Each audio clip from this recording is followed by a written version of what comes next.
परिचय। विश्व की प्रत्येक वस्तु में गति होती है। हम चलते हैं, दौड़ते हैं और साइकिल चलाते हैं। हम पेड़ों से गिरते पत्तों और बांध से बहते हुए पानी को देखते हैं। मोटर गाड़ी और वायुयान यात्रियों को एक स्थान से दूसरे स्थान तक ले जाते हैं। पृथ्वी 24 घंटे में एक बार अपनी अक्ष के परितः घूर्णन करती है तथा वर्ष में एक बार सूर्य की परिक्रमा करती है। सूर्य अपने ग्रहों सहित हमारी आकाशगंगा नामक मंदाकिनी में विचरण करता है तथा जो स्वयं भी स्थानीय मंदाकिनियों के समूह में गति करती है। उद्देश्य। इस पाठ के अंत में आप निम्न करने में सक्षम हो जाएंगे: यांत्रिकी और इसके वर्गीकरण को समझना, स्थैतिकी और गतिकी में भेद करना, विरामावस्था और गति के बीच विभेद करना, सापेक्षिक गति को समझना, गति के प्रकार समझना, बिंदु, द्रव्यमान वस्तु और निर्देश तंत्र को परिभाषित करना, पथ लंबाई और विस्थापन के बीच विभेद करना, वेग और चाल में विभेद करना, यांत्रिकी और इसके वर्गीकरण। सभी सजीव वस्तुएं बिना किसी बाहरी सहायता के स्वतः गति करती हैं।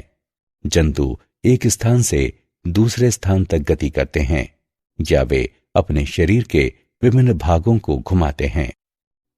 भौतिकी की शाखा जो भौतिक वस्तुओं की गति का अध्ययन करती है उसे यांत्रिकी कहते हैं।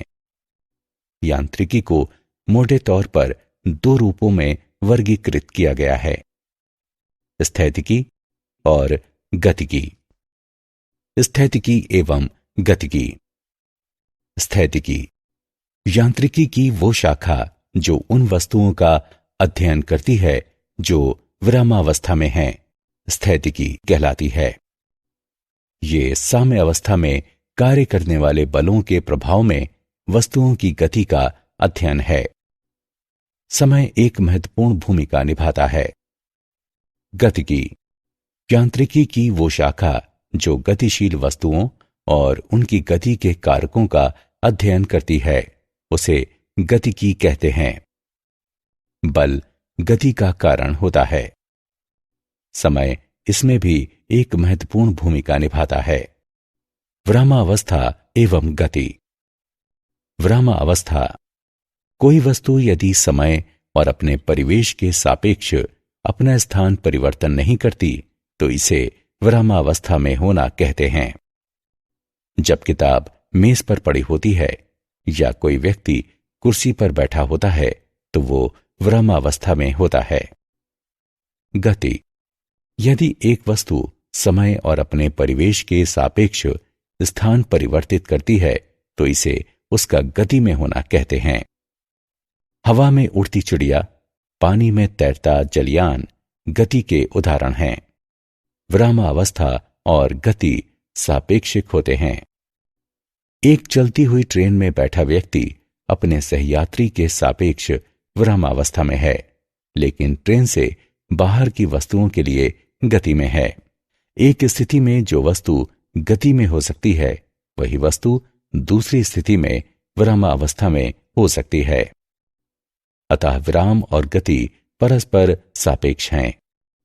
उदाहरण: अपने घर में बैठा हुआ एक व्यक्ति विरामावस्था में है, किंतु धरती के संदर्भ में दूसरे ग्रहों के सापेक्ष वो गति में है। गति के प्रकार। गति 3 प्रकार की होती है।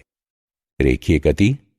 जब वस्तु एक सीधी रेखा के अनुदिश गति करती है तो उसे रैखिक गति कहते हैं। वृत्तीय गति। जब वस्तु एक वृत्त के अनुदिश गति करती है तो उसे वृत्तीय गति कहते हैं। दोलन गति। एक निश्चित समय अंतराल में किसी स्थिर बिंदु के आगे पीछे गति करने को दोलन गति कहते हैं। बिंदु द्रव्यमान वस्तु। कोई भी वस्तु बिंदु द्रव्यमान वस्तु होती है यदि गति के दौरान एक दिए गए समय में ये अपने आमाप से ज्यादा दूरी तय करती है। उदाहरण, पृथ्वी की सूर्य के चारों तरफ परिक्रमा सूर्य के पारितः पथ की तुलना में पृथ्वी का व्यास बहुत कम है, अतः पृथ्वी को बिंदु द्रव्यमान वस्तु कहा जा सकता है। निर्देश तंत्र।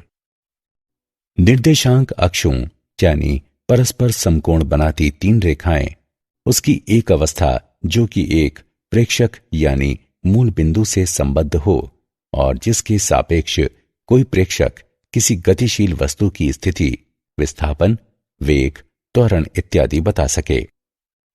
इसमें तीन अक्ष एक्स, वाई और जेड तथा कण के प्रस्थान बिंदु पर एक केंद्र होता है। एक विमीय, द्विविमीय और त्रिविमीय गति।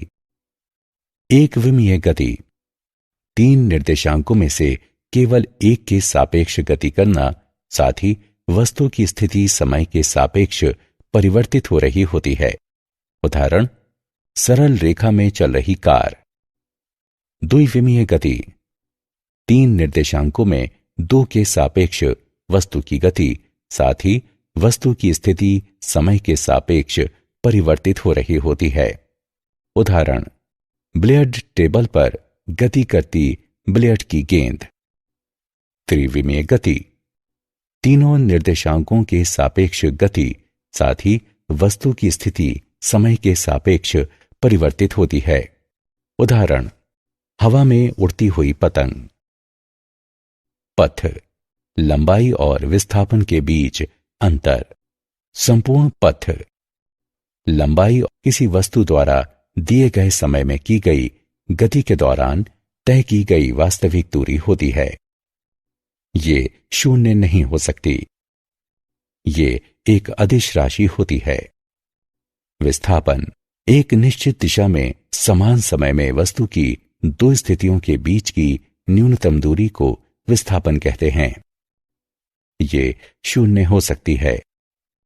ये सदिश राशि है। चाल किसी वस्तु की गति उसके द्वारा तय की गई कुल पथ लंबाई और लिए गए समय के अनुपात के रूप में परिभाषित की जाती है। चाल बराबर पथ घटा लंबाई बटे समय अंतराल। ये अदिश राशि है। इसका एसआई मात्रक मीटर प्रति सेकंड है। इसका विमीय सूत्र निम्न है। एक समान चाल और असमान चाल। एक समान चाल जब कोई वस्तु समान समय में समान दूरी तय करती है तो उसकी चाल को एक समान चाल कहते हैं।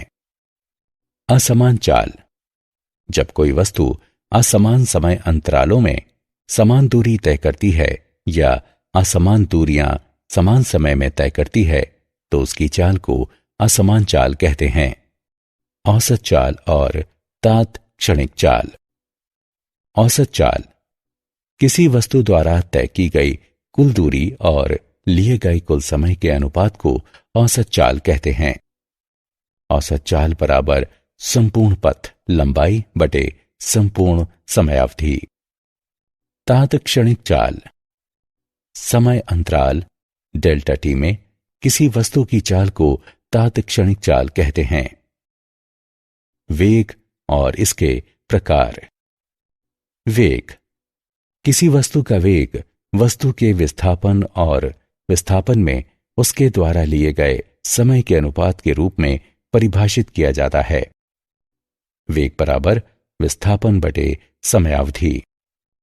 ये एक सदिश राशि है। इसका एसआई मात्रक मीटर प्रति सेकंड है। इसका विमीय सूत्र निम्न है। एक समान वेग जब कोई वस्तु समान समय में समान दूरी तय करती है तो उसके वेग को एक समान वेग कहते हैं। असमान वेग जब कोई वस्तु असमान समय अंतरालों में समान दूरी तय करती है या असमान दूरियां समान समय में तय करती है तो इसे असमान वेग कहते हैं। गति का ग्राफीय निरूपण। दूरी समय ग्राफ। दूरी समय ग्राफ से हमें चाल प्राप्त होती है। दूरी समय ग्राफ की प्रवणता से हमें चाल प्रदान करता है। 1. यदि दूरी समय ग्राफ एक सीधी रेखा है तो चाल एक समान है। 2. यदि दूरी समय ग्राफ एक वक्र रेखा है तो चाल असमान है।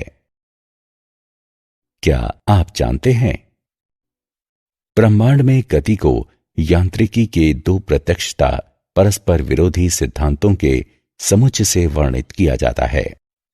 ब्रह्मांड की सभी बड़े और ज्ञात वस्तुओं की गति, जैसे प्रक्षेप्य, ग्रह, कोशिकाएं और मनुष्य का वर्णन क्लासिक यांत्रिकी द्वारा किया जाता है। बहुत छोटे परमाणविक और उप परमाणविक आकार की वस्तुओं का वर्णन क्वांटम यांत्रिकी द्वारा किया जाता है। सारांश। आइए हमने जो कुछ सीखा है उसे संक्षेप में दोहराएं। स्थान में परिवर्तन को गति कहते हैं, दूरी के सापेक्ष गति को चाल कहते हैं और विस्थापन के सापेक्ष गति को वेग कहते हैं। गति सतत या परिवर्तनीय वेग के अनुरूप क्रमशः एक समान या असमान हो सकती है। दूरी या विस्थापन के परिवर्तन की दर हमेशा क्रमशः चाल या वेग प्रदान करती है।